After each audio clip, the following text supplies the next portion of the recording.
So another legendary name in Central Texas is the name David Haynes. The original, David Haynes Sr. Was one of McGregor's finest football players back in the early 80s. And he also later was the Bulldogs coach. And then, of course, there's David Jr., David Haynes Jr., who was a Super Centex standout at McGregor. Really great all-around athlete. That was the early 2000s, and now is the head coach of the Whitney Wildcats. And, of course, his son, David Haynes III, as DJ knows, they call him Trey. So, he's our reigning Super Centex Defensive Player of the Year. It's rare that we have both of those guys coming back, offense and defense. But so these are really high times at Whitney. This is a program that historically hasn't had a lot of great seasons.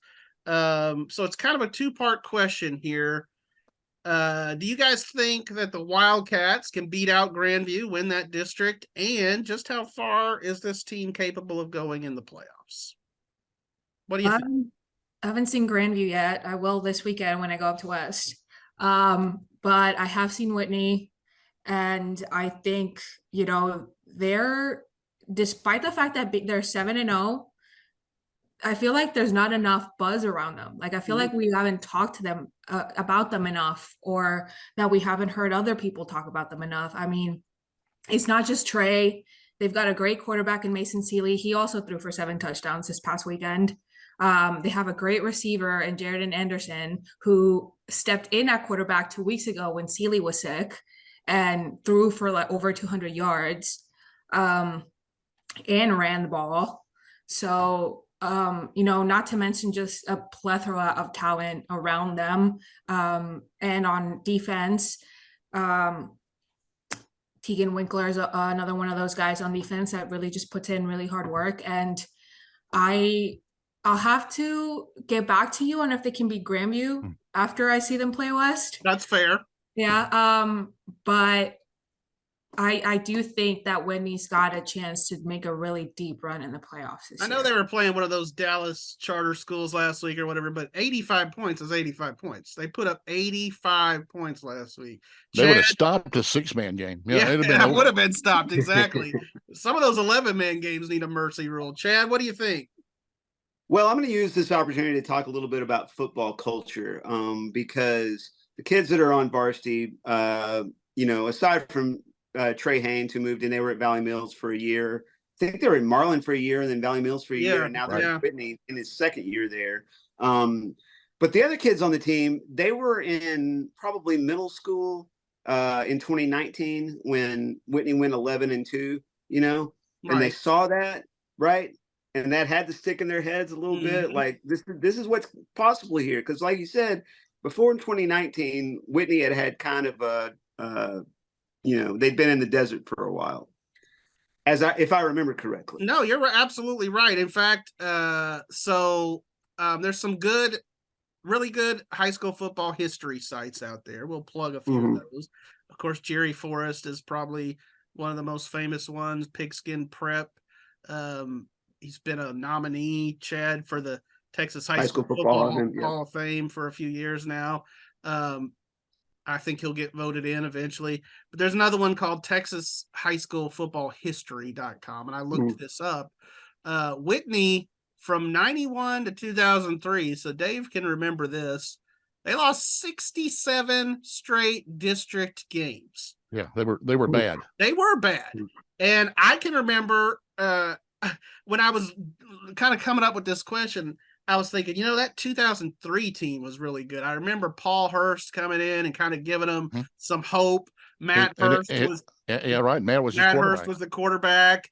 Of course, Matt Hurst is now the coach at Moody. And I looked that up. You know what they were in 2003? They were 6-5. They made the playoffs. They were 6-5. But that was what it meant, just to have a team that was 6-5. I think they might have won the Jinx Tucker Trophy that year. I'm not sure. But that's how bad it had been at Whitney. Now, as Chad said, they have had some seasons the 11-2 season a couple years ago under Mark Bird. And then back in 2014, they were 10-2 under Kenneth Gilchrist. So they've had, these blips on the radar, but didn't have a great Thanksgiving weekend game that year against Troy. Yes, I covered that game. Yeah, I thought so. Cooper and I were at that game. Yeah. Zach Herbachic versus was it Marcus Wilson, the Whitney kid? Yeah, that was fun. Dave, what were you gonna say? I was just going to say Whitney also, when they built that new, when they did their new stadium and built the new press box, I always think that if you build a really nice press box for us, that you'll get good. So everybody should keep that in mind. That is such a good comment. Take note of just that. Something to keep in mind for absolutely. If we're happy, you're probably going to be good. Right. We'll say this: I covered David Haynes when he was in high school. He was a great player. McGregor had great teams back in those days, and so he was. I follow David Haynes Jr. on what used to be Twitter, and I don't follow Trey, so I got a little catching up to do from that standpoint. But getting back to your original question, you're going to ask about, the chances of beating Grandview. Grandview's been good for a while.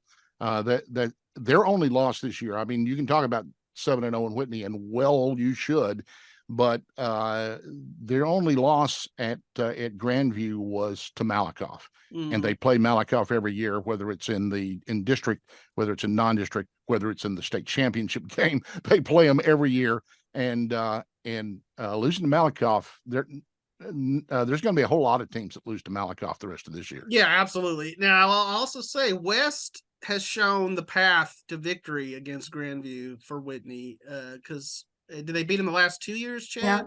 Yeah. So the Zebras are, they're not unbeatable, and it'll be interesting to see West and Grandview this week, as DJ said. But I like what David Jr. is doing there at Whitney. I think 8-4 last year, obviously undefeated this season.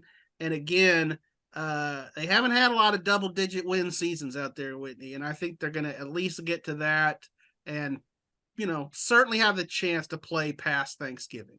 So he's not the last Haynes. Trey's not the last Haynes that's going to be playing football. Oh, okay. Is there a younger brother? He's got a younger brother who's currently, I think, a freshman. So wow, good, nice. Those Haynes just keep on coming.